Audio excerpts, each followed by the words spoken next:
দুর্গে দুর্গতিহারিণী।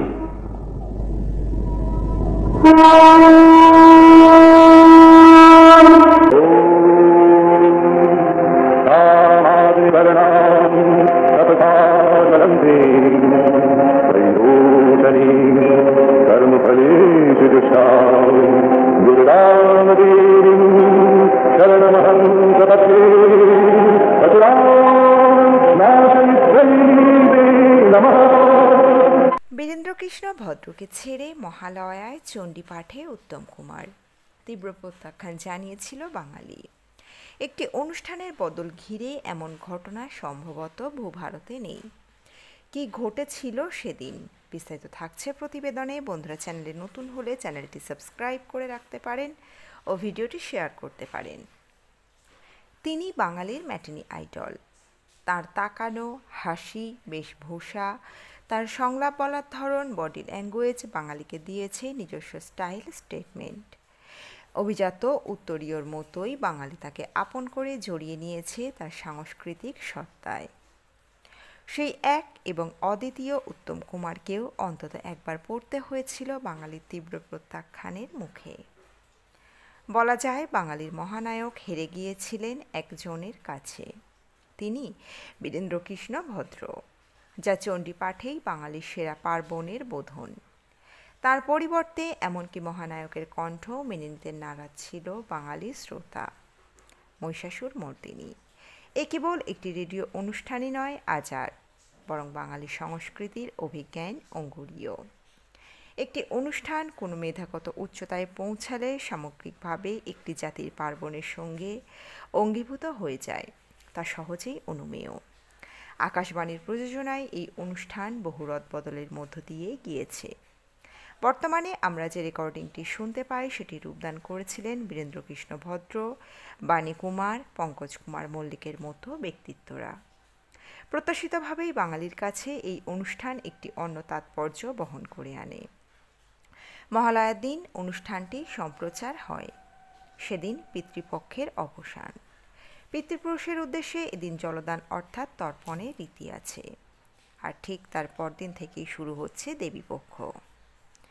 এই মহালয়া যেন সেই দুই মুহূর্তের সন্ধিলগ্ন। কেউ কেউ বলেন পিতৃলোক ও মনুষ্যলোক ব্রহ্মার নির্দেশে এই সময় কাছাকাছি চলে আসে বলেই বৃহৎ ও মহান আলয় তৈরি হয়।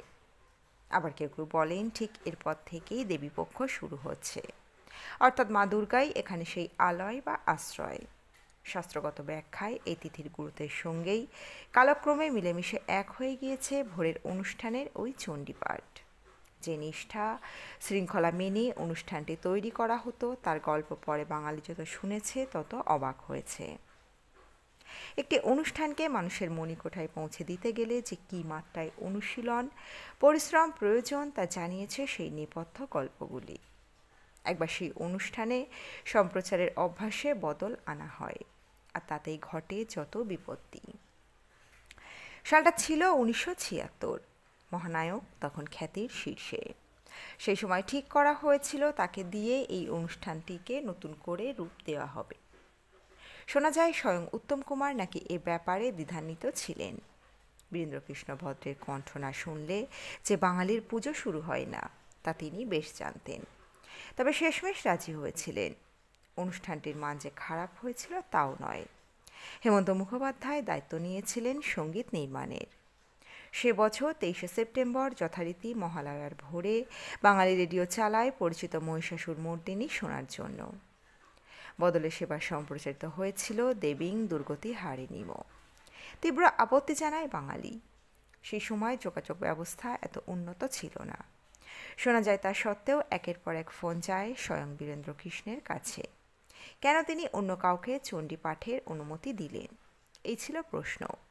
বারংবার উত্তর দিয়ে একসময় ফোন নামিয়ে রাখেন তিনি। এদিকে আকাশবাণীর সামনে সেই সময় জমা হয়েছিল কাতারে কাতারে বিক্ষুব্ধ মানুষ। সকলের একটাই দাবি, কেন মহিষাসুর মর্দিনী সম্প্রচার করা হচ্ছে না।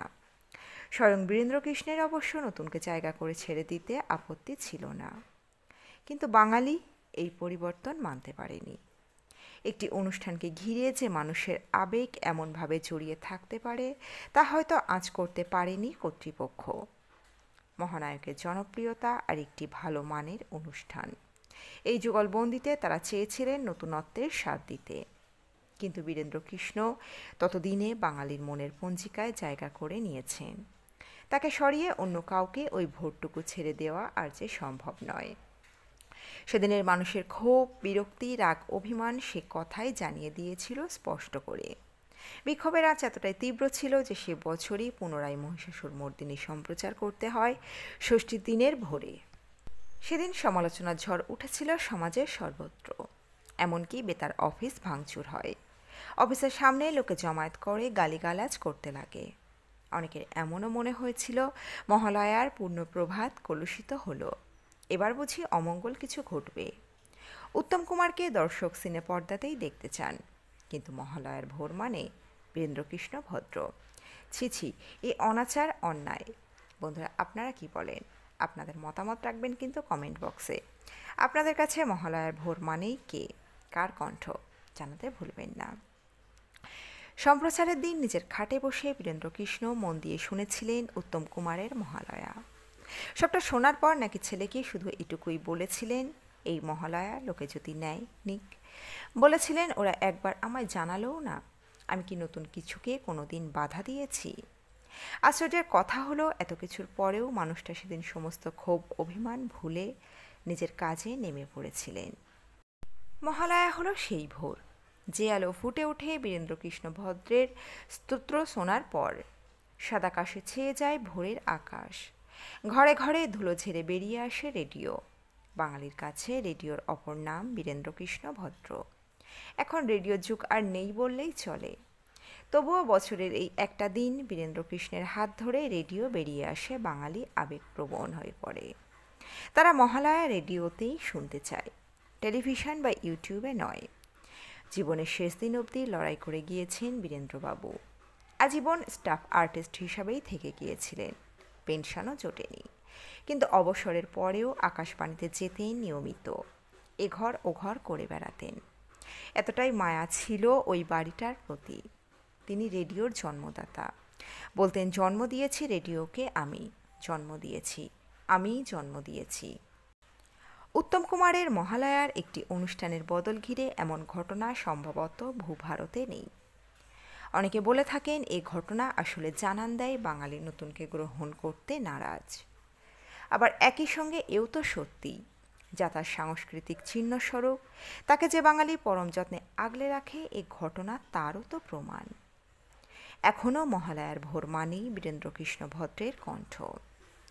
আশ্বিনে শারদ প্রাতে তার চণ্ডী পাঠে বাঙালি আবাহন মন্ত্র। এই একটা ভোরের জন্য আর কেউ নয়, তিনি বাঙালির মহানায়ক। তো বন্ধুরা, এই প্রতিবেদনে ছিল এতটুকুই। দ্রুত ফিরে আসবো এরকমই নতুন কোনো প্রতিবেদন নিয়ে। অজানা গল্প চ্যানেলের সঙ্গে থাকার জন্য সকল দর্শক বন্ধুকে অসংখ্য ধন্যবাদ। দেখতে থাকুন, চোখ রাখুন আমাদের অজানা গল্প চ্যানেলে।